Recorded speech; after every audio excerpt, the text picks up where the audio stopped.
At yun na nga, pagka-uwi ko galing work, naisip kong gulatin ng kapatid ko. Hindi niya alam na, nandito na ako. Hi sa inyo lahat. Ito natin, kaya nagugulatin natin. Sa setup ko lang yung camera. Baka mahalata, lagyan muna natin ng kape sa harap.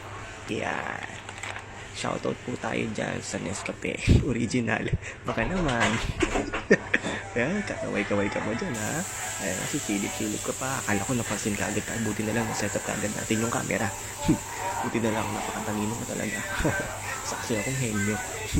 Sige lang, maglinis ka lang dyan. Tama yan, pagkatayo mo, maglilinis ka. Ayan, good job. Good job.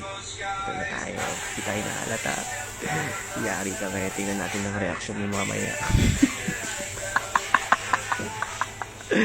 Here we go.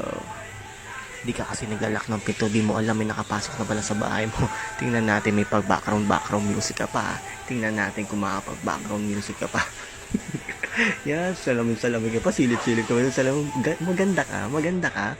Yan, tingnan natin ang galing. Oh, silip-silip ka pa. Tingnan natin kung makasilip ka. Tingnan natin. A few hours later. Ay, naku, sana maging successful itong prank ko. Sana maging successful ang gulat ko sa'yo, my friend. Tingnan natin. Ngayon, makakabawi din sa'yo. Wala kang lip tint. Wala kang lip tint. Eto na! Tagal mo naman. Hindi namin sa wala. Yan na.